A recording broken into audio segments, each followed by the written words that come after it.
Vou trazer para vocês de forma resumida, da forma mais simples possível, como que você consegue utilizar bem dessas polêmicas que estão ocorrendo entre o Brasil e os Estados Unidos para as suas finanças pessoais. Primeira das coisas que eu trouxe aqui, que eu quero trazer, é o evento que está ocorrendo do Jackson Hole, lá nos Estados Unidos. Se você ainda não sabe o que é isso, basicamente entenda que é um evento que reúne os maiores líderes de bancos centrais, da economia, presidentes de outros países para decidir sobre a inflação, estabilidade econômica do mundo e também outras questões financeiras aí que contempla tanto nós quanto também as pessoas de fora, internacionais. Então é um assunto bem importante que eles vão discutir nesses próximos dias e começou hoje. Então provavelmente vocês verão notícias nos próximos dias econômicas relacionado a esse evento. E aqui eu vim trazer algumas já para abreviar o que pode impactar, inclusive, nesse quesito de polêmica da Lei Magnitsky. Também tem a questão do Flávio Dino, né, que está dando treta. Tem também a treta da CPI, do INSS. Então, todos esses aspectos, todos esses assuntos, eu vou tratar aqui com vocês, tá bem? Verificando só se o áudio está ok, se está tudo certo. Deixa eu ver aqui. Beleza, tá tudo certo. Qualquer coisa vocês me confirmam aí se o áudio não tá pegando muito bem. Mas continuando.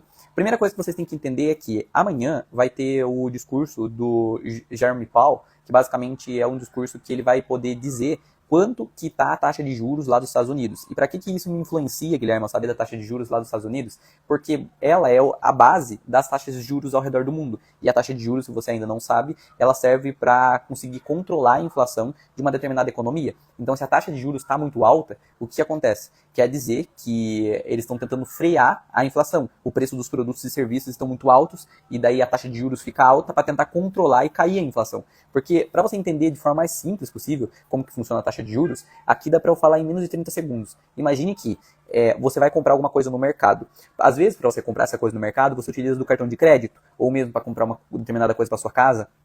Esse crédito que o banco te dá, você não concorda comigo que tem um juros? Se você não paga em dia, se você não paga em dia, você vai ter um juros. E esses juros, essa taxa que você paga de multa por você ter atrasado ou mesmo por você ter emprestado do banco, se você realizou um empréstimo ou mesmo não pagou em dia seu crédito, essa taxa ela tem como referência a Selic, a taxa de juros que eu estou falando para vocês, tanto nos Estados Unidos, que é a taxa do Fed, que a gente diz, e no Brasil, a Selic. Então, quanto maior a Selic ou maior a taxa do Fed, maior vai ser esses juros que você vai pagar pelo dinheiro que você está utilizando do banco que não é seu, pelo crédito, do cartão de crédito, pelo empréstimo que você tira. Então, esse conceito de taxa de juros, basicamente, é isso. Então, você vai ter quanto mais os juros é maior, mais difícil para você de conseguir ter dinheiro com crédito, em forma de crédito, ou mesmo com empréstimo dos bancos. E isso quer dizer quando a taxa Selic, ou a taxa do Fed, está alta. Então ele está tentando esfriar a economia. As pessoas vão ter mais dificuldade para conseguir ter créditos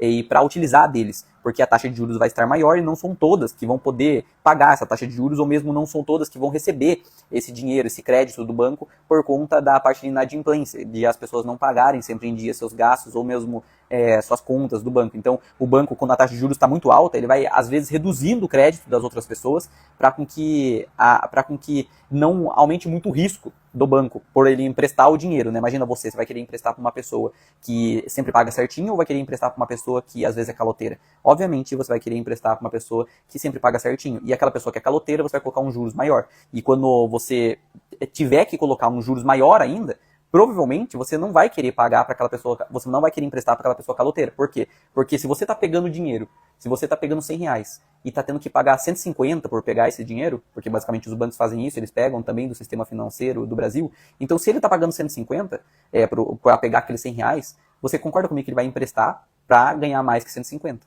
E como que ele vai emprestar para uma pessoa que não paga direito por 200, para ela pagar 200, 250, 300 para ele? Provavelmente ela não vai conseguir pagar, porque ela não paga direito pouco. Como que ela vai pagar direito muito? Por isso mesmo que os bancos acabam diminuindo o crédito quando a taxa Selic está muito alta e às vezes até encerrando contas de muitas pessoas. Tem até gente que reclamou, né, do Nubank que está encerrando conta ali ou aqui, muito por conta disso, porque às vezes, não sei, a pessoa não está sendo um bom cliente, ou mesmo ela viu que não valia a pena. Inclusive, daí é um detalhe que vocês devem se atentar. Todos os termos e condições que vocês assinam no banco é uma contraparte que você está dizendo, beleza, da mesma forma que eu utilizo de você o quanto eu quero, você também pode utilizar dos meus dados e de mim o quanto você quer. Então vamos dizer que se você não quer mais utilizar do banco do Nubank, quer usar do Itaú, você pode. Assim como ele pode descartar você e não querer mais ter você como cliente, entendeu? Então ele tem essa liberdade, por isso tome muito cuidado de deixar todo o seu dinheiro em um banco só. Imagina só, nos bancos digitais é muito comum isso, os bancos físicos, esses conservadores bancões aí, Itaú, Santander, Banco do Brasil, é mais difícil, porque para eles é benéfico, quanto mais gente, né? Já os bancos digitais, eles têm muito problema de crédito, que é o que eu falei para vocês, de inadimplência das pessoas não pagarem direito, porque eles liberam cartão para muita gente, ou mesmo para pessoas com menor poder aquisitivo e acabam dando limite. Dou exemplo prático mesmo da minha mulher, quando ela estava estudando ainda, o banco já tinha dado para ela crédito de 400 mil reais. Então imagina, como que uma estudante vai conseguir pagar isso? Provavelmente o banco fez isso para ela utilizar do cartão de crédito, para ela às vezes não pagar em dia, ou sei lá, o banco ele ganha dessa forma, emprestando dinheiro, emprestando crédito para as pessoas, e daí as pessoas, elas não pagando, ou mesmo elas emprestando cada vez mais do banco, elas vão ter que pagar uns juros e o banco ganha com crédito. Esse esquema que para vocês se antenarem em relação a como funciona a economia e porque a taxa de juros influencia. Então, voltando, a taxa de juros aumenta, o crédito diminui, as pessoas pegam menos dinheiro e fluem menos dinheiro na economia, automaticamente compram menos, comprando menos, faz com que o preço dos produtos e serviços baixe, porque tem menor demanda, entendeu? Para a mesma oferta. Beleza. E o Jeremy Powell, que é o dono lá do Fed e tal, que ele que coordena, né? O quanto que vai ser o presidente do Fed, que ele faz a reunião e daí coordena e decide se vai aumentar ou vai diminuir. Provavelmente vai diminuir, porque quando você aumenta muito, as empresas são punidas por conta das dívidas, elas acabam tendo dívidas e os juros da dívida depende dos juros do Fed. Então, esse daí é um aspecto para se atentar. E daí tem, além disso, dessa questão de Jerome Powell dele baixar a taxa de juros do Fed, que vai beneficiar um pouco a economia, talvez as empresas vão ter que pagar menos juros, também tem a questão do Brasil, né? O Brasil, a gente espera que ele diminua os juros, porque se ele continuar com juros altos, a gente já está vendo muitas recuperações judiciais, principalmente no setor do agro, isso é preocupante. Eu vou até trazer alguns dados para vocês do setor do agro, como que está a situação, porque essa taxa de juros de 15%, imagina só, obviamente as empresas não estão emprestando dos bancos ou de outras instituições financeiras nessa taxa, estão emprestando muito mais do que isso, porque ela é só a base. Então, se eles estão emprestando por 20%, 30%, 40% ao ano, é um absurdo. Como que eles vão conseguir isso de lucro? Às vezes nem conseguem isso, então as margens estão muito apertadas do quanto está vindo de lucro para a empresa, por conta da taxa de juros estar alta, então acaba fazendo com que a empresa demita funcionários. Se você tem alguém aí da sua família que acabou sendo demitido, provavelmente é consequência dessa taxa de juros alta, porque se essa pessoa trabalhava bem, né, se ela está fazendo o cargo dela bem e acabou sendo demitido, é porque a empresa teve que cortar custos, e daí teve que cortar funções às vezes para poder conseguir bancar a dívida, senão ela fale. É simples de entender se você tem esse conceito básico aí na cabeça, né? Aí também tem a questão do Fed em si, da taxa de juros lá dos Estados Unidos, o Fed é o Banco Central dos Estados Unidos, tem o quesito de independência dele que está sendo muito discutido. Por quê? Porque o Trump quer que diminua a taxa de juros lá para conseguir fomentar mais a economia.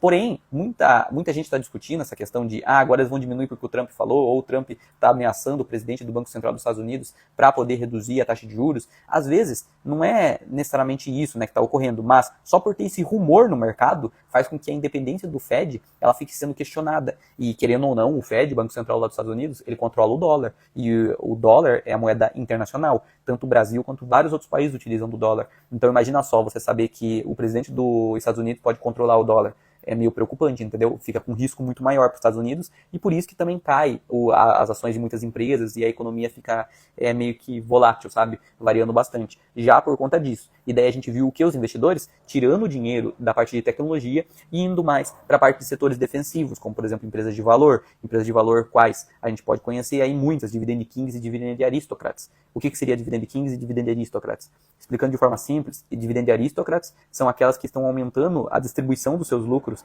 para as pessoas que investem nelas por 25 anos consecutivos. Então é como se, por exemplo, 25 anos atrás, ela entregasse $1, depois entregasse 1,20, depois entregasse 1,30 e foram aumentando por 25 anos seguidos a entrega de participação de lucro por aquela pessoa ter deixado o dinheiro investido nela, entendeu? Essas são as Dividend Aristocrats. As Dividend Kings são aquelas que estão há 50 anos, de forma registrada, comprovada e fiscalizada, pagando e aumentando sua distribuição de lucro para os seus investidores sucessivamente. Imagina só o quanto que essas empresas são sólidas e por isso mesmo que são setores defensivos. Se você ainda não entende muito e gostaria de saber dessas empresas tal, tem o link no meu perfil da minha plataforma site APCV, que lá, inclusive, eu faço uma aula gratuita mostrando exatamente os conceitos básicos para você conseguir encontrar o caminho para você fazer seus primeiros investimentos ou mesmo melhorar sua carteira com esses tipos de empresa, tá? Se você tem interesse, clica no link do perfil. Mas continuando aqui, Xangai no maior nível em uma década também, então além da Bolsa de Valores do Brasil e dos Estados Unidos, tem a Bolsa lá da Ásia, da China, ela também está em uma situação no caso, boa, diferente do Brasil e dos Estados Unidos, mas mesmo assim volátil, variando bastante. Xangai agora está na maior alta, já por conta de essa crise diplomática que está tendo dos Estados Unidos e a China ter resolvido, né? Eles conversaram, tal, aceitaram. E o mercado em si, os investidores, eles se importam muito mais, não por exemplo, ter um conflito, eles se importam pela previsibilidade. Então, quando o mercado fica mais previsível, mesmo tendo uma tarifa maior, que agora a China basicamente foi tarifada mais do que antes, né, dessa crise diplomática entre Estados Unidos e China, mesmo com isso, mesmo numa situação pior, por que a China está no topo em quase uma década, né, a Bolsa de Valores lá em Xangai? Já por conta dessa questão de previsibilidade, porque as pessoas estão com uma alta previsibilidade sabendo que a China agora vai pagar tanto, a China agora teve isso de dificuldade e de punição, os Estados Unidos teve isso de conflito. Por ter previsibilidade, os investidores ficam mais estáveis, principalmente aqueles fundos de pensão ou aqueles gestores que têm muito dinheiro, entendeu? Eles acabam tendo maior previsibilidade aonde colocar o seu dinheiro. E voltando um pouco para o Brasil, eu já expliquei para vocês a questão dos juros, todos esses assuntos iniciais. Inclusive, se vocês forem tendo dúvida, só perguntar, verificar aqui se o áudio está ok, tal. Se tá com dificuldade de escutar alguma coisa, é só falar aqui no chat, José, aí, Silvia, toda a galera, beleza? Se vocês também tiverem dúvidas, eu vou deixar no final para tirar as dúvidas, mas primeiro eu tô tentando apresentar o overview, o resumão, para vocês entenderem o porquê das polêmicas do Brasil estarem correndo, do Alexandre de Moraes, da Lei Magnitsky, porque se eu só jogo as informações, vocês simplesmente vão ter uma visão por cima da coisa, vocês vão ter uma visão crítica, e o que eu quero é que vocês tenham uma visão crítica para poder utilizar melhor o dinheiro e ganhar com isso, porque tem como você ganhar tanto com crise quanto sem crise, e é isso que a gente vai discutir aqui. Aí, voltando para o Brasil, né? No Brasil, se a gente olha, o juros atual está 15%. Mas e os juros futuro? Ou seja, o quanto você ganharia por deixar seu dinheiro 20 anos? O quanto você ganharia por deixar seu dinheiro 30 anos? Ou 10 anos investido em renda fixa? Tem uma previsibilidade, assim, que a gente consegue olhar, inclusive, em menos tempo. Em 2033, por exemplo, a gente observa que está em 13,83%. Então, isso daí seria anual, né? A rentabilidade que estão prevendo nesse período. É uma rentabilidade muito alta. É um juros muito alto, porque, beleza, vou deixar investido em renda fixa, vou ganhar isso. Pode ser que não, pode ser que caia, pode ser que suba. Mas a previsão atual do mercado é que está 13,83%, que é alto e mostrando que o Brasil está em risco. Então, essa taxa futura de um país, seja dos Estados Unidos ou do Brasil, a gente consegue verificar o nível de risco do país. Quanto maior a taxa, maior o risco do país financeiro ou econômico em si. E o país Brasil está com risco muito alto, porque, assim como você, que eu dei o exemplo no começo da live, quando vai emprestar para alguém que é caloteiro, você vai querer cobrar uma taxa de juros mais alta dessa pessoa. Por quê? Porque essa pessoa simplesmente tem mais dificuldade para pagar. Então, se ela tem dificuldade para pagar, você não concorda comigo que você vai ter um risco maior? Por conta do risco maior, você vai ter que ter um prêmio de risco maior, um juros maior. E esse juros futuro do nosso país mostra isso. Quanto maior o juros futuro, quer dizer que o país está muito arriscado. E atualmente o Brasil está muito arriscado. Se a gente compara com os Estados Unidos mesmo, embora tenha subido um pouco ultimamente, está em 4,3%. Então olha o nível de risco, né? Brasil 13,8%, os Estados Unidos 4,3%. Bem menos arriscado, porém a gente também pode verificar esses juros, né, em relação à inflação, porque se a inflação está muito alta dos países, independente se você tem risco ou não, igual os Estados Unidos estava com uma inflação de 2 dígitos alguns meses, anos atrás, então ele tentou frear essa inflação com uma taxa de juros mais alta, que aumenta os juros futuro, percebe? Então o juros futuro, por a inflação estar muito alta, o país está arriscado, não concorda? Isso daí é um tipo de métrica que você pode observar, e se você tem dúvida e não consegue observar esse tipo de métrica, no TradingView, que são sites gratuitos aí que você consegue acessar, procurando ChatGPT, qual que é o juros futuro do Brasil, qual que é o juros futuro dos Estados Unidos, interpreta para mim, na hora ele vai te responder sem problema nenhum. Agora, qual que é o impacto na economia real, na sua vida, então, desses juros e para chegar nas polêmicas? Eu posso dar um exemplo no caso da comida, no agro. Tenho certeza que você come algum grão, arroz, ou come alguma coisa aí que vem do agro, então carne mesmo, agropecuária, e o agro em si, ele está em muita queda. Eu até trouxe alguns dados aqui para vocês. Olha só, de abril a junho, 388 empresas pediram recuperação judicial. Isso é um aumento de 60% em relação ao trimestre anterior. Então imagina só, recuperação judicial é como se eu tivesse, eu não tenho dinheiro para pagar minhas dívidas, me ajuda. Olha só a quantidade de empresas, e aqui a gente está falando de empregos e famílias. Então imagina quantas famílias dependem dessas 388 empresas e vão ficar na mão, vão ficar sem emprego. Vai aumentar o índice de desemprego por conta disso. Tudo por conta do que eu expliquei no começo da live, da taxa de juros alta. Vamos ligando os pontos. E se a gente pega até em pessoas físicas, tá? Então aquelas pessoas que não têm uma baita empresa, não são empresas, nossa, aquele empresário grandão lá, ele merece perder dinheiro, tal. Tem gente que fala isso, né? Mas vamos pensar também nas pessoas pequenas, em um microempreendedor, ou em pessoas físicas aí que tem sua fazendinha e tá querendo vender, ganhando dinheiro e empregando as pessoas por lá. Aumentou 84% de recuperação judicial lá no Rio de Janeiro desse tipo de pessoa. Então, isso que eu falo, é complicado. Tanto a parte agro quanto outras empresas. Se a gente pega no segundo trimestre desse ano, vimos que 43 das 147 empresas que encerraram a recuperação judicial acabaram falindo. Então, a recuperação judicial, embora a empresa esteja falando, pô, me acude, eu estou em risco aqui, eu estou precisando de dinheiro. E, às vezes, ela não consegue solução. Ninguém quer colocar dinheiro, entendeu? Nessa empresa, porque não tem. Porque, às vezes, o crédito está muito alto, o juros está muito alto, a pessoa prefere deixar o dinheiro dela em renda fixa lá, e a gente até fala Brasil, país de rentistas, então a pessoa prefere deixar o dinheiro rendendinho, ao invés de tomar risco e tentar ajudar uma empresa que está quase falindo, entendeu? 43 empresas de 147, só no segundo semestre, só no segundo trimestre, faliram. Então, 43 empresas que têm centenas de funcionários, que são centenas de famílias, que têm filhos, ficaram na mão, tudo por conta de uma taxa de juros mais alta. Incrível como a economia funciona, né? E quase 30%, o maior índice desde 2023, esse índice aí, essa porcentagem das empresas que, em relação àquelas que pediram ajuda, realmente faliram e ninguém pôde acudir. Agora, se a gente olha em relação às tarifas em si, né, nossa, Guilherme, isso daí está acontecendo por conta das tarifas dos Estados Unidos, porque os Estados Unidos ele está colocando tarifa no Brasil e por isso que as empresas estão falindo aqui. Na verdade, não é muito assim, porque isso que eu falei para vocês foi antes das tarifas. Agora, com as tarifas, a expectativa é que no segundo semestre traga uma nova onda de empresas falindo, de dificuldade. Nossa, Guilherme, você está parecendo um trem fantasma, só está falando coisa ruim. Calma, porque primeiro você tem que entender a coisa ruim para depois vir a coisa boa. Se eu passo já a coisa boa, o que vai se interessar para você saber a coisa ruim? E como que você vai se defender da coisa ruim?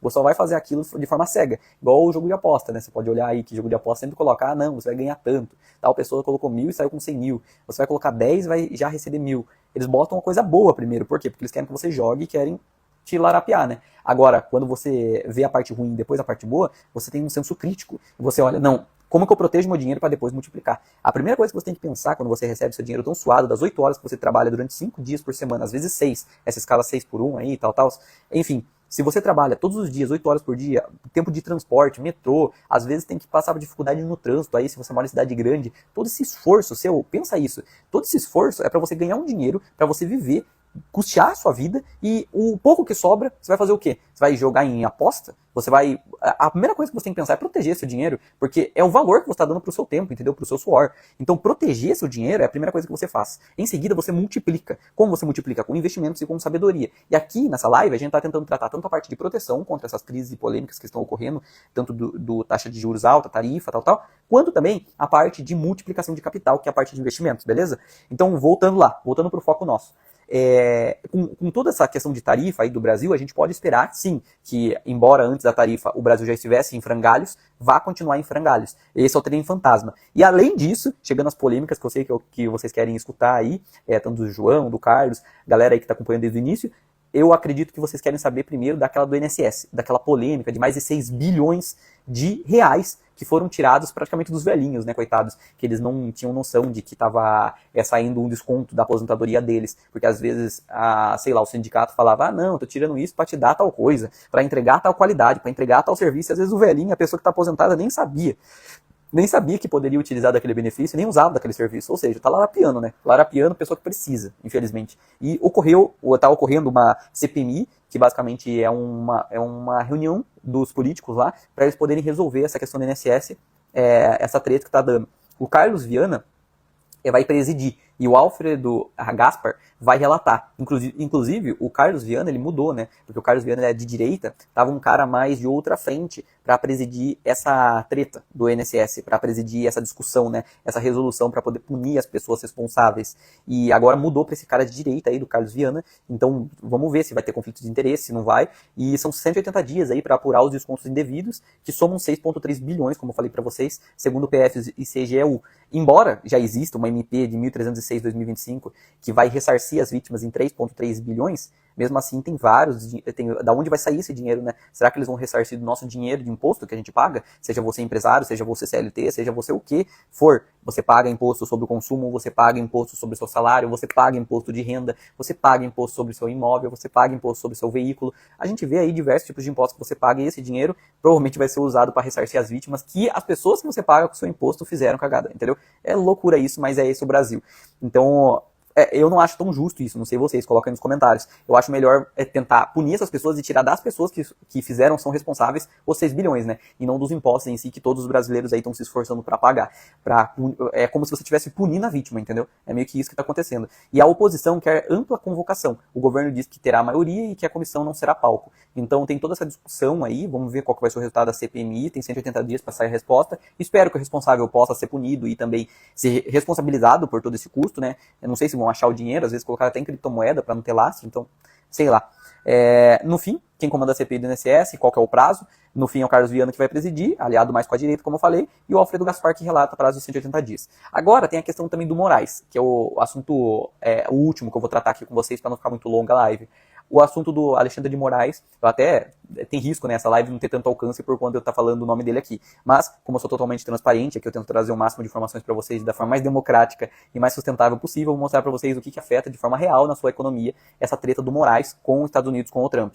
E o Alexandre de Moraes, na verdade, a treta maior aconteceu por quê? Porque ele estava meio que infringindo muitas das coisas, ele estava tendo muito conflito com a questão de liberdade de expressão, né? Eu não digo infringir, mas ele estava tendo dificuldade nessa questão de, às vezes, ele queria bloquear uma conta ali ou aqui sem justificativa, e daí por conta disso, acabou que deu essa treta dele com o Elon Musk, e daí essa treta do Elon Musk com ele cresceu a tal ponto de chegar ao Congresso americano, chegar aos ouvidos do Trump, e daí teve toda aquela questão de direita, né? Às vezes o Trump querer influenciar ele também não é santo, né? Gente, vocês sabem muito bem que tanto os políticos do Brasil quanto os Estados Unidos não são santos. Então eu acredito que o Trump também queria influenciar para entrar uma pessoa pró-direita aqui no Brasil. Então por isso que ele veio com essa ideia aí de falar do Bolsonaro, na carta que ele mandou pro Lula, dizendo que porque é isso que estão fazendo com o Bolsonaro é muito errado, blá blá blá, tal, defendendo o Bolsonaro.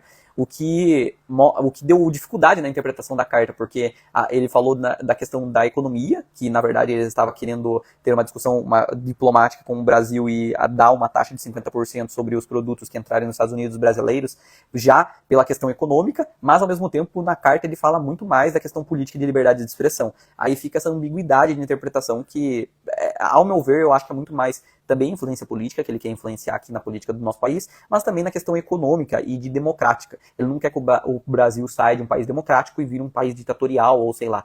Então, eu acho que esse risco que ele quer que o Ocidente fique tudo do lado democrático, que é uma coisa boa, né, para nós, pensando no nosso desejo, porque quando eu falo muito pensando em nós, não estou dizendo que a gente tem que ser egoísta, mas às vezes o egoísmo, ele traz benefícios. Vou dar um exemplo. O próprio Adam Smith fala, né, que é da benevolência do padeiro, de ele querer o lucro para ele, do egoísmo dele, que faz com que ele consiga entregar o melhor pão possível para o seu cliente. Ele faz com que as pessoas comprem o pão dele, porque ele está querendo ter lucro, então ele tem que fornecer um serviço bom para as pessoas quererem comprar dele, entendeu?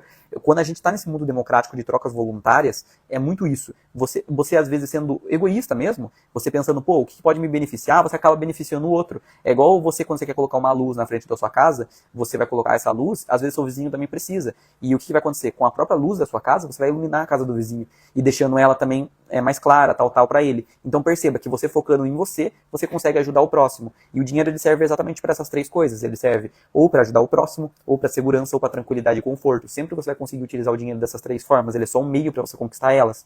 Então, falando tudo isso, né, dando esse preâmbulo para vocês, por que eu estou dizendo isso? Porque a gente pensando em nós, de forma egoísta, né? A gente quer uma democracia, não quer? A gente quer ter direito à voto, a gente quer ter liberdade, a gente quer utilizar dos nossos desejos voluntários de, eu quero comprar tal coisa, eu não quero comprar tal coisa. Eu quero guardar meu dinheiro ali, eu quero guardar meu dinheiro aqui. Eu quero ter essa liberdade, essa privacidade, entendeu? E o Alexandre de Moraes, ele meio que tá querendo, para certas pessoas, para certos tipos de pessoa que foi contra ele, talvez, ele tá querendo meio que restringir o acesso financeiro delas, né? E restringir também a liberdade delas, igual aconteceu com o Bolsonaro, que vocês sabem muito bem. Nem vou entrar muito em detalhes de política, porque aqui é questão econômica que eu quero me atentar mais. E no Brasil, qual que é a treta que tá dando? Teve a lei Magnitsky, né, dos Estados Unidos, querendo punir o Alexandre de Moraes aqui do Brasil. Então, essa lei Magnitsky, ela simplesmente é uma lei tão forte, que é a nível internacional, que faz com que o cara que está sendo punido, ele seja visto como uma pessoa que está infringindo como se fosse direitos humanos, entendeu? Então ele está infringindo, é uma lei muito forte, que inclusive sofre sanções internacionais. E daí, por conta do Alexandre de Moraes ter sido punido com isso, fez com que os bancos brasileiros, para seguir essa lei, tivessem que bloquear a conta dele. Bloquear o acesso a cartão, bloquear o acesso a transações bancárias, tal. Com certeza ele teria vias de fugir disso, por exemplo, via corporativa, né? Ele pegar e tentar fazer por uma outra empresa, ou por um CNPJ, tentar sacar essas coisas assim, ou mesmo pela família, teria outras vias dele realizar. Porém, é mostrar que o Brasil está submetendo aos Estados Unidos, entende? Então ficou essa treta diplomática. Pô, se o Alexandre de Moraes aceitar tudo ok, vai parecer que o Brasil está acuado, entendeu? Que ele obedece aos Estados Unidos, está na mão dos Estados Unidos. Eu acredito que, olhando o lado dele, tá? Por isso que eu falei da parte do egoísmo, tal, eu não estou defendendo ele, eu estou sendo totalmente imparcial aqui, só estou olhando o lado dele. O lado dele é esse, ele está querendo defender a ideia, talvez ele também, óbvio, mas também defender o quesito de submissão do país, né? Ele não está querendo pensar, pô, o Brasil vai ficar submisso aos Estados Unidos, tal. Eu concordo com isso? Não concordo. Eu acredito, se for pedir minha opinião, que ele está fazendo errado, entendeu? Ele deveria muito bem utilizar de outras vias e se submeter aos Estados Unidos, aceitar. Por quê? Porque essa lei Magnitsky é a nível internacional e simplesmente se os Estados Unidos está punindo ele dessa forma, tem alguma razão, ele deveria tentar uma via diplomática, aí é mais para os diplomatas aí em plantão para poder dizer melhor, mas eu acredito que eu pensaria dessa forma. Ele não pensou assim, e daí deu uma treta entre ele e Estados Unidos e colocou os bancos em jogo. Por quê? Porque os bancos, se eles não sancionarem as contas do Alexandre de Moraes, vai fazer com que os bancos participem dessa lei Magnitsky e sofram multas, sofram punições. Essas punições seriam severas. Inclusive, a treta chegou a tal ponto de não só o Alexandre de Moraes entrar nelas, como outras pessoas. Exemplo, Flávio Dino. Ele até escreveu uma carta, que eu vou ler aqui para vocês, que ele escreveu diretamente para o sistema financeiro do Brasil. Olha só. Tendo em vista os riscos e possibilidades de operações, transações e imposições devidas envolvendo o sistema financeiro nacional, determina a ciência do Banco Central. Aí ele colocou todas as instituições financeiras do Brasil, né, para mostrar que ele está falando para todo mundo que lida com o dinheiro do país. Ele falou transações, operações e cancelamentos de contratos, bloqueio de ativos e transferências para o exterior, ou oriundas do exterior, por determinação de Estado estrangeiro, ou seja, Estados Unidos, em desacordo aos postulados dessa decisão, dependem de expressa autorização desta Corte, no âmbito de presença ADPF. O que ele quer dizer? Pô, Estados Unidos, tudo que você fala não vale, porque a gente tem que aceitar aqui. Então é como se ele estivesse contrariando uma lei internacional. Essa lei que todos os países acabam seguindo, né, a lei Magnitsky, porque é uma lei já para punir aquelas pessoas que fazem uma atrocidade, e como Alexandre de Moraes, não foi, no caso, ele não fez nada, né, se você parar para pensar comparado com outros tipos de pessoa que sofreu a lei Magnitsky, não sei, daí tem que ver o nível de gravidade da coisa, mas a treta é essa, né, eu não vou discutir o nível de gravidade do que ele faz, do que ele não faz, mas os Estados Unidos, ele tá bem pistola, por assim dizer, com o Alexandre de Moraes. Aí a Embaixada dos Estados Unidos, ela respondeu, o Flávio Dino respondeu, e daí começou essa treta aí, tanto do Twitter quanto da carta dele. Eu vou ler aqui a resposta da Embaixada dos Estados Unidos para o Brasil. Ó. O Alexandre de Moraes é tóxico para todas as empresas legítimas e indivíduos que buscam acesso aos Estados Unidos e seus mercados. Nenhum tribunal estrangeiro pode anular as sanções impostas pelos Estados Unidos, ou proteger alguém das severas consequências de descumpri-las. Pessoas e entidades sob jurisdição dos Estados Unidos estão proibidas de manter qualquer relação comercial com ele. Olha que doido. Então ele está dizendo que se você tem uma empresa e você tem relação com o Alexandre de Moraes, você vai ser punido da mesma forma. Então olha só, a sanção vai se escalando, né? Já aquelas pessoas e entidades fora da jurisdição americana devem agir com máxima cautela. Quem oferecer apoio material a violadores de direitos humanos também pode ser alvo de sanções. Então é como se estivesse falando, os bancos que autorizarem ele ter conta e realizar qualquer tipo de transação também vão sofrer sanções e punições da nível da lei Magnitsky. Ah, Guilherme, mas isso aí é muito, isso aí é pouco? Cara, vou dar um exemplo só para vocês.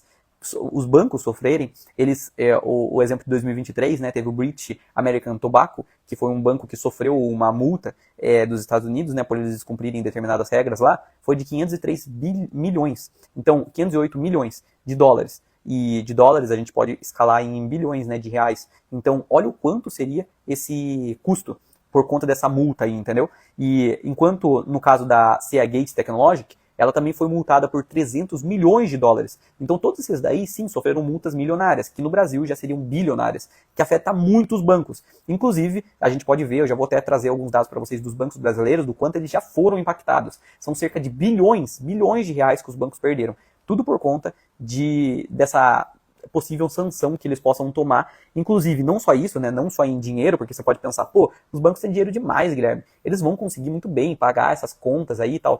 Vai ser tranquilo para eles. Pô, às vezes, cara, não vai ser tão tranquilo assim, sabia? Porque, por exemplo, vou dar um exemplo não só no questão de custo de multa, mas no impacto nas ações e na parceria que eles têm.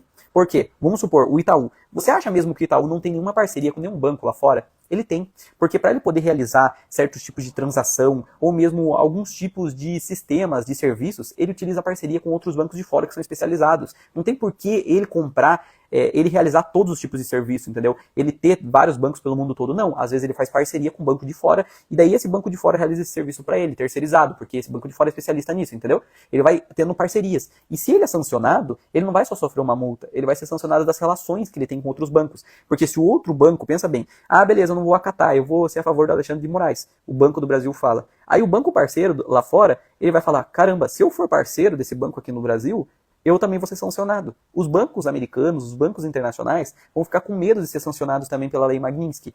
Isso faz com que se afaste a relação e as parcerias que existam entre eles.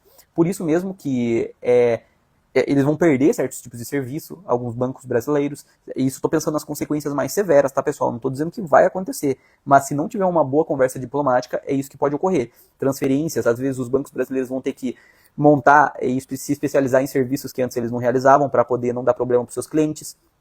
E daí você pode pensar, pô, Guilherme, mas essas multas aí foram bastante países, foram bastante bancos, não são casos isolados que eles sofreram impactos? Não foram, porque se a gente pega desde 2000, a gente vê que 12,8 bilhões de multas, dólares, tá, foram cobradas, 99% pelos Estados Unidos, sobre quem impactou, né, quem não cumpriu algumas regras ou mesmo medidas que ele acabou utilizando para penalizar bancos, principalmente bancos em grande parte estrangeiros, a cumprirem integralmente as sanções dos Estados Unidos. Então, não é à toa que ele está colocando essa lei falando para os bancos brasileiros cortarem a conta do Alexandre de Moraes. Porque se eles não fizerem isso, provavelmente eles vão entrar nessa lista de bancos sancionados e que vão ter que pagar uma multa. E ainda pior. Então, a primeira coisa, uma multa bilionária. Segundo, cortar parcerias com outros intermediários de fora.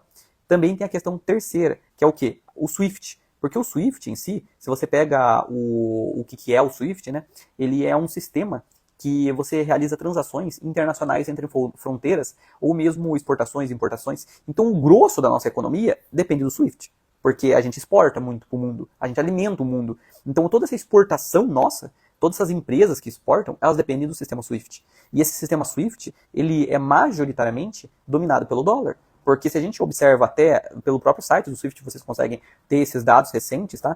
Ele tem a parte de Watch Analytics do SWIFT, e eu vou pegar alguns dados para mostrar para vocês. Antes, resumindo o SWIFT, se você não entendeu ainda o que ele é uma mensageria entre bancos. É uma empresa sediada na Bélgica e ele é o principal sistema para realizar essa transferência entre fronteiras, pagamento de exportações, importações e investimentos do país. Simples assim. Isso é o SWIFT.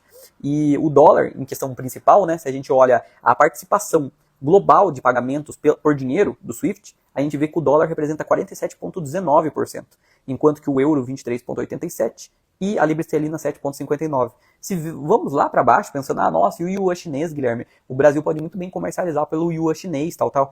Cara, é 2,88% de transação com ele. Então o Brasil estaria submetido a comercializar 2,88% a parcela, entendeu? Ele perderia mais de 50% praticamente, porque outros países também adotariam o mesmo tipo de sanção, talvez parceria com os Estados Unidos, Reino Unido, Europa, tal. Seriam a favor? Então olha só que conflito que está tendo. E agora se a gente olha em questão de pagamentos internacionais, né, entre moedas, principalmente excluindo a zona do euro, vemos que dá 58,39%. Então aumenta mais ainda o dólar, né? Porque na zona do euro provavelmente ele pode intercambiar com outras moedas também. E se a gente olha a influência do yuan chinês em relação a isso, você pode falar, não, Guilherme, mas o yuan chinês é o futuro. Não, essa moeda do BRICS agora vai melhorar tudo, tal. Olha, eu trago dados para vocês, porque aqui a gente sempre se baseia em dado. Eu mesmo realizei Master of Science lá na França, em Data Science. E é exatamente isso que eu quero trazer para vocês. Não é simplesmente investimento, não é simplesmente economia, não é simplesmente finanças pessoais. É trazer todo o conhecimento respaldado em dados de forma didática, para que você entenda de forma simples.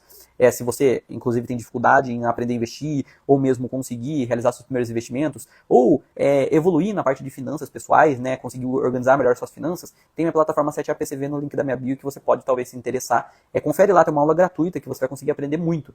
Nessa aula mesmo, você já vê se faz sentido para você ou não, porque eu só quero caso faça sentido para você. Eu não quero em nenhum momento que você entre lá e não tenha o objetivo de investir, ou não tenha o objetivo de investir a longo prazo, embora seja bom para você, porque o seu dinheiro, né, tem que ser valorizado, o seu esforço, o seu suor. Agora, se para você não faz sentido, tá tudo bem. Segue sua vida, segue o baile e faz o que for melhor para você.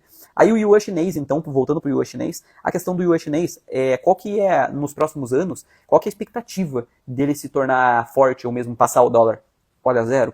Zero, para ser sincero. Porque se a gente olha a posição dele desde lá 2020 ou mesmo para trás, vemos que ele ficou sempre em quinto, quarto que ele chegou em 2022, depois ficou em quinto de novo, depois em sexto e agora está caindo. Então a representatividade dele, a utilização dele para o comércio global está diminuindo, está se depreciando.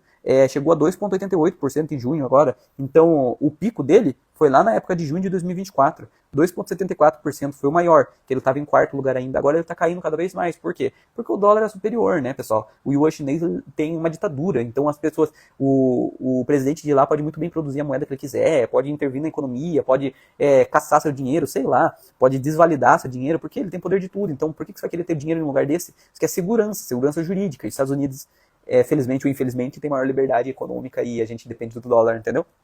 Então, até entra nessa questão do Brasil, né? O Brasil fica tretando com a questão do dólar, falando que o dólar não deve ser a moeda mundial, que a gente tem que comercializar com outra moeda. Só prejudica a gente, vou ser bem sincero. Porque, cara, por que a gente vai querer sair de um sistema que até hoje nos beneficia? A gente vende em dólar muito porque a gente alimenta o mundo. Então não faz sentido a gente querer sair de um sistema que é do lado democrático da coisa para querer criar o próprio sistema só por simples ideia de, não quero depender dessa moeda. Não faz muito sentido econômico, entendeu? Mas tem talvez a questão de credibilidade, não sei. Aí entra outros conceitos, mas na parte econômica não tem muita lógica a gente querer montar uma moeda própria contra os Estados Unidos, que é a maior potência mundial, inclusive democrática. Aí se a gente pega só, para passar o último dado do SWIFT, tá? Tudo aqui baseado em dados, como eu falei para vocês. Se você pega a parcela deles em relação à troca financeira do mercado em si, então toda a troca mundial do mercado, exportações, importações, tudo, tá? Tudo que eu tô falando, no global, a gente vê que o dólar representa 82,75%. Então imagina, 82,75%. Olha, é praticamente 90%, 100%. 18% são outras moedas. Se a gente olha o yuan, nossa, já é 5,94%. É bem menor. Olha a diferença. O yuan, 5,94%. O dólar, 82,75%. E isso, se você quiser pesquisar na internet, é RMB Shares as a Global Currency in Trade Finance Market. Aí você pesquisa isso, você vai conseguir encontrar esse mesmo dado, e é de julho de 2025, tá? Que eu tô trazendo para vocês. Vocês podem pegar o mais atualizado, se vocês estiverem vendo o vídeo aqui, eu vou deixar disponibilizado essa live no meu perfil. Se vocês estiverem vendo depois, vocês podem pesquisar também, tá? Esses dados são públicos. Aí, tem outro impacto da questão séria em relação aos bancos, né? Então, se ele for banido na questão do SWIFT, por conta deles não seguirem a lei Magnitsky, vai fazer com que dificulte muito a transferência deles bancárias para outros países. E também para com que empresas que exportam do Brasil para outros países também tenham dificuldade para conseguir realizar seus serviços através desses bancos. Provavelmente elas vão fazer o quê? Vão procurar bancos internacionais. Aí os bancos aqui do Brasil vão perder seus correntistas, vão perder seus clientes. E perdendo seus clientes, eles têm menos lucros. E aí entramos para a questão dos bancos, dos investimentos, né? Porque tudo isso foi para chegar agora na parte de investimento, para você ver, Guilherme, compensa ou não compensa? O que eu devo fazer com o meu dinheiro? E, caramba, os investimentos estão indo bem ou não dos bancos? Compensa tirar todo o meu dinheiro do banco? Não investir mais nele, tal, tal? Exatamente, agora a gente vai entrar no que está afetando os bancos, tudo isso que eu falei. Se a gente olha em questão de investimento em ações, em preço das ações, caiu, né? A gente viu que caiu. O Banco do Brasil mesmo, se a gente pega aqui, Banco do Brasil que existe há mais de 200 anos, a gente sabe muito bem, e é um banco estatal. Eu não curto muito empresa estatal, não sei vocês, porque sempre com uma canetada pode mudar muita coisa. Então, eu não sou muito a favor de investir em empresa estatal, mas sendo imparcial e mostrando para vocês, tá? É o Banco do Brasil. Vou até colocar aqui, Banco do Brasil, ações no Google, para trazer os dados reais para vocês. Porque a gente traz o dado atualizado aqui, tá? Banco do Brasil e Bovespa. Ó, se a gente olha o Banco do Brasil, pela cotação atual de hoje, BBAS3, é só pesquisar aí, tá caindo, né? Tá caindo, tá em torno de R$19 o valor dele. Caiu bastante, tá? Na semana, nossa, caiu bastante, tava em 30 e pouco. Teve um tempo atrás estava 30 e pouco, já está a 19, e eu acredito que pode cair mais, viu? Pode cair mais, porque o Banco do Brasil tem dificuldade. Se a gente olha alguns parâmetros, como o ROI, retorno sobre investimento, retorno sobre patrimônio líquido, quer dizer, dos bancos, se a gente compara com outros bancos, por exemplo, comparando o Banco do Brasil, Bradesco, Banrisul, BTG e Itaú, que são os maiores, a gente vê que o ROI do Banco do Brasil está em 8,4%. Enquanto que os outros bancos, olha só, em ordem, Banrisul 14,3%, Bradesco 14,8%, mais ou menos isso.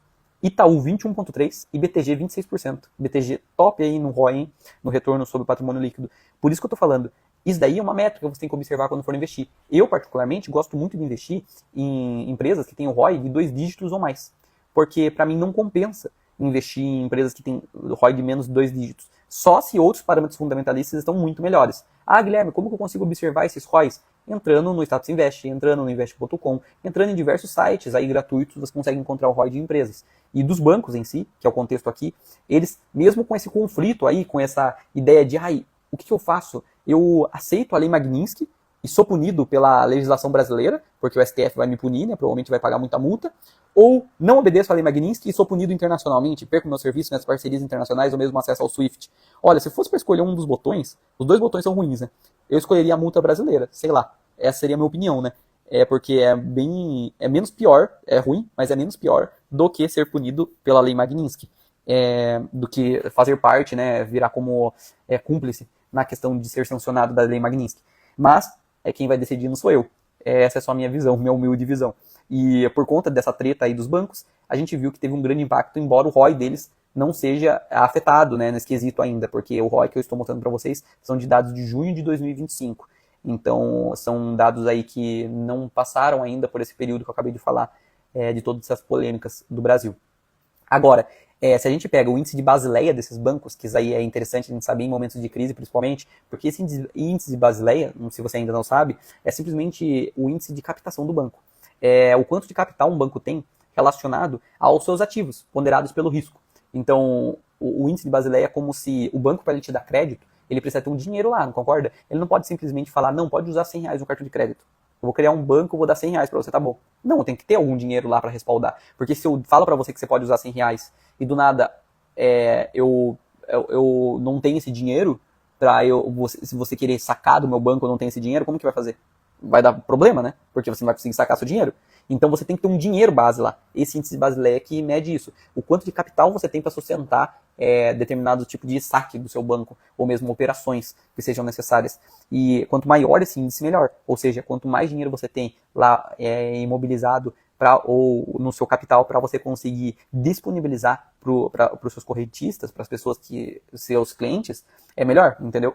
Por isso que quanto maior o índice de Basileia, melhor. Isso você consegue encontrar em vários lugares. É só colocar índice de Basileia e Itaú, índice de Basileia não sei o quê. Mas eu vou trazer resumidinho aqui para vocês os dados mais recentes de abril de 2025. O índice de Basileia do Banco do Brasil estava em 14,1%. O índice de Basileia do Bradesco, 15,5%. O índice de Basileia do BTG Pactual, 16,2%.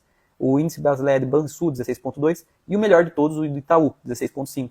Então, eu acredito que o índice de Basileia acima de 15% está suave, entendeu? Na minha visão. Então, todos aqui, menos o Banco do Brasil, estaria nisso. Olha só, o Banco do Brasil está com ROI abaixo de 10%, abaixo de 2 dígitos, e o Banco do Brasil também está com o índice de Basileia abaixo de 15%. Então, são coisas aí preocupantes, né? Ele está sendo mais impactado com essa questão. Sem dizer as métricas que eu acabei de mostrar para vocês, porque essas métricas são antes da polêmica, e agora depois da polêmica, com o preço dele, né, desvalorizando igual eu falei, pra caramba, saindo de 30 e poucos reais para agora 19, é gritante a diferença. Agora, a gente pode pensar, caramba, Guilherme, mas você está falando tudo isso para mim, tal, mas o mercado não tá, o dólar em si não piorou muito a situação do dólar, tal.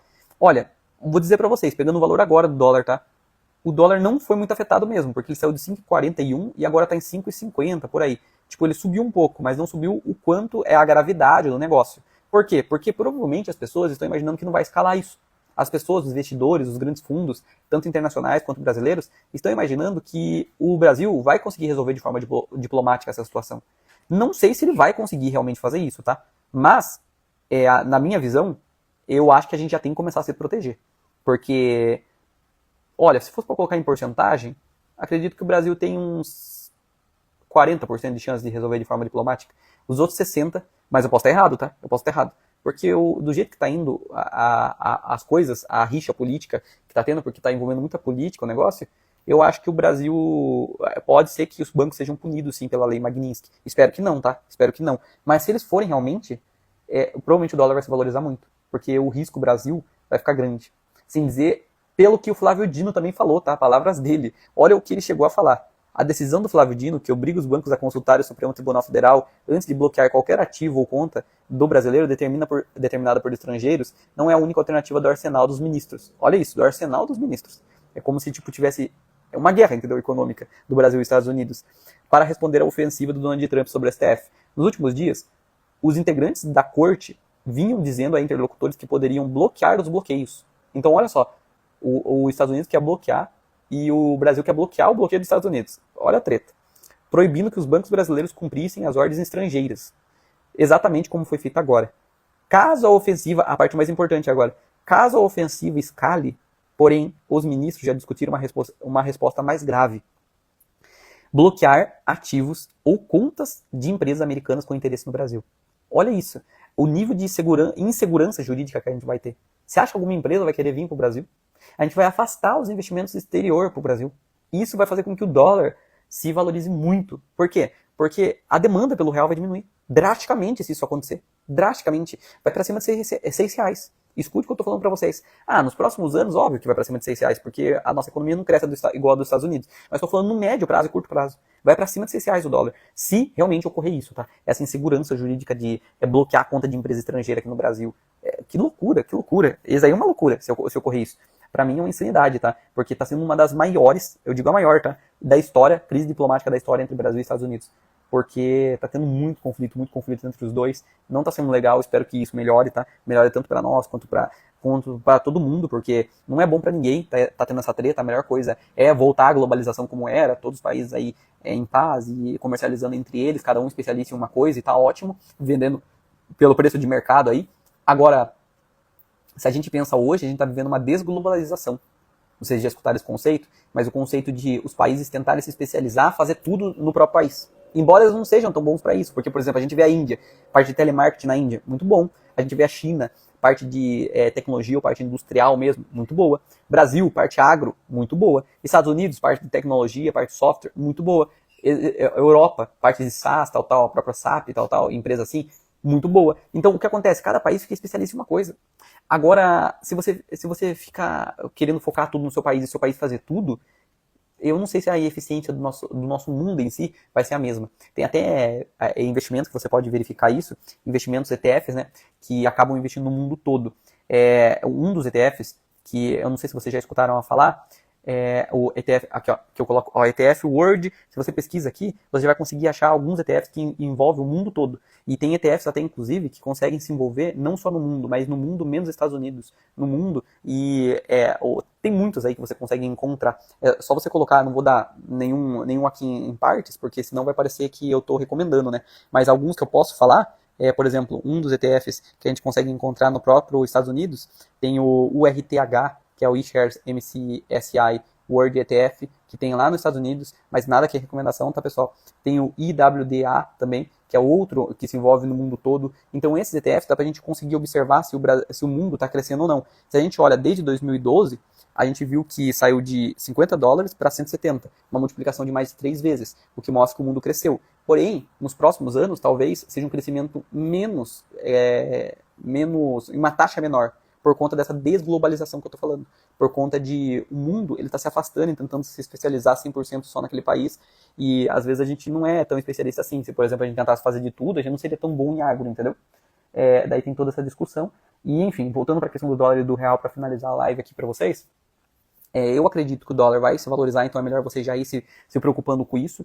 Vai se valorizar, tá, se acontecer esse problema da lei Magnitsky, mas no curto prazo, não tanto, porque ainda vai ter essa conversinha de um lado para o outro, né? Mas no médio prazo aí, toma cuidado, médio e longo prazo, toma bastante cuidado. Se a gente observa nos últimos um ano, ficou no 0 a 0 o dólar, nos últimos 2 anos teve uma valorização de 10%, e nos últimos 5 anos até teve uma desvalorização, o real ficou parelho com o dólar. Mesmo assim, A gente sabe que teve pandemia, teve todas essas coisas, então isso aí influenciou. Agora, se a gente olha o histórico, desde a criação do real, da nossa moeda em 1994, vemos que o dólar se valorizou uma média de 6, 7% aí ao ano. O que deixa a gente com um pé atrás, né? Vou deixar 100% do meu dinheiro no Brasil? Pô, qual que é o investimento que eu começaria no exterior? Eu começaria pelo VO, que é o investimento das 500 maiores empresas dos Estados Unidos. Abriria conta em uma corretora dos Estados Unidos, colocaria o dinheiro diretamente lá, não investiria pelo IVVB11, porque o IVVB11 é um investimento nas 500 maiores empresas dos Estados Unidos, diretamente pelo Brasil. Então você está fazendo de forma indireta para os Estados Unidos. É melhor você investir diretamente lá, porque daí você se defende desse risco jurídico que está ocorrendo aqui, entendeu? De toda essa cassação, dessa treta, dessas polêmicas que estão ocorrendo. Então a melhor maneira de você se proteger realmente é você criando uma conta diretamente lá. Uma das estratégias.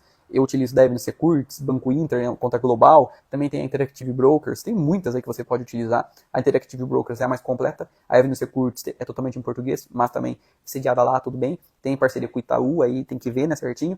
Mas eu prefiro uma dessas duas do que o Banco Inter, porque o Banco Inter tem coisas no Brasil, né, não é uma diretamente lá fora, é meio complicado. Eu não sei, mas é o mais barato. Não tem tanta corretagem igual a Interactive Brokers e a Avenue Securities. Se eu fosse começar, eu começaria pelo Banco Inter e depois ia expandindo conforme crescesse meu capital. Também colocaria um pouco em cripto para me proteger na questão da moeda, né? Porque além do risco país, você tem um risco sistêmico da coisa, o risco de guerra dessas coisas. Quem que vai se favorecer? O ouro e o Bitcoin. Então, se você não tem criptomoeda, se você não tem um pouquinho de Bitcoin, eu utilizo da Binance, eu utilizo da Bitso, eu utilizo da Bitbank, são corretoras aí gratuitas que você consegue entrar. Inclusive, se você quer ganhar R$ 25, 30, dependendo aí do quanto você for transacionar e negociar na própria corretora, de graça, você pode criar na Bitbank com o meu cupom ZIP. Se você quiser, tá? Pode escolher o que você quiser aí, que você achar melhor, achar mais confortável. Com o meu cupom ZIP, você vai conseguir ganhar esse dinheiro de graça nas primeiras negociações que você realizar. Vai cair na sua conta. Isso é bem legal. É tipo um cashback, sabe? Mas se você quiser utilizar a Binance, que é a maior do mundo, se quiser utilizar da Bitso, que eu utilizo bastante aqui na Argentina, eu moro aqui na Argentina e eu utilizo bastante no dia a dia, sabe? Eu deixo o dinheiro investido e vou utilizando porque a moeda aqui, infelizmente, é instável. E daí, por ela ser instável, eu deixo ou em criptodólar ou em Bitcoin e vou utilizando no dia a dia, através da Bitso. É uma das coisas, se você mora na Argentina também, ou mora em outro país com uma economia mais instável, não é estável e instável, deixar o dinheiro investido e ir utilizando pela Bitso é uma boa via, na América Latina principalmente. Agora, tem muitas aí. Tem cartões também que você pode utilizar de outras companhias em cripto. Esse aí é um assunto para uma próxima live, tá, pessoal? No quesito polêmica, é isso que eu tinha para falar para vocês. Resumão, então, de tudo que a gente contemplou aqui. Parte dos Estados Unidos, os juros vai tá com tendência de queda, então pode ser que dê uma melhorada na inflação, vamos dar uma olhada. Também tem a questão de essa reunião que está tendo lá, que eles se reuniram, os maiores líderes lá nos Estados Unidos, para eles trocarem ideia em relação ao que vai acontecer de estabilidade financeira e econômica do mundo. Talvez vão discutir até esquemas diplomáticos com o Brasil. A parte também da CPI do INSS, espero que saia um bom resultado e os responsáveis sejam punidos e saia o dinheiro deles, não dos nossos impostos. Também tem a questão que a gente tratou da treta do Alexandre de Moraes com os Estados Unidos e a Lei Magnitsky ser aplicada para os bancos, possivelmente ser aplicada para os bancos aqui do Brasil, e isso daí pode afetar muito nossa relação com o quê? Pode afetar a questão deles serem multados em bilhões de reais, pode ser afetado também a questão de relação com outros bancos do exterior, e pode ser também do sistema SWIFT, eles serem impactados e perderem o acesso ao sistema SWIFT, que é o sistema internacional de dólar, que o dólar influencia mais de 80% desse sistema.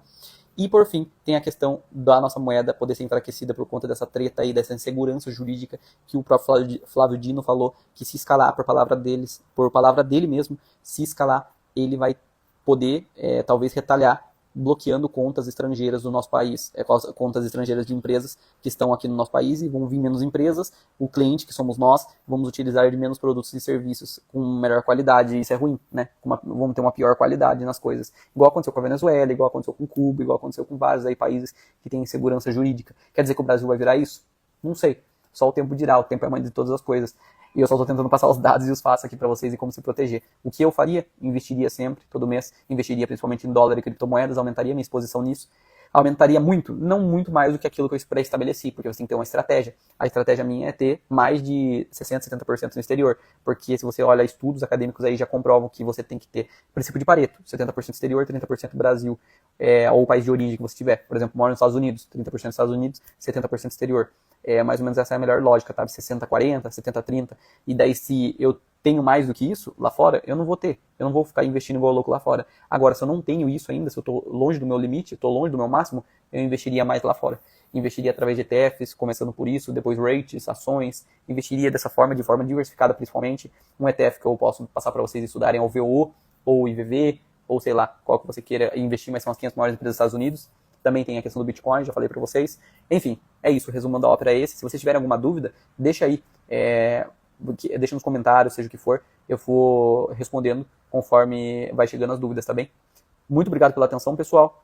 É isso, tentei resumir ao máximo. Desculpa se eu me prolonguei muito. Obrigado pela atenção de vocês. E se quiserem algum tipo de acompanhamento personalizado, já sabem onde me encontrar, no link da bio, tá bom? Segue o perfil que nos próximos dias eu vou continuar fazendo live para atualizar vocês sobre outros conceitos econômicos. Tchau, tchau.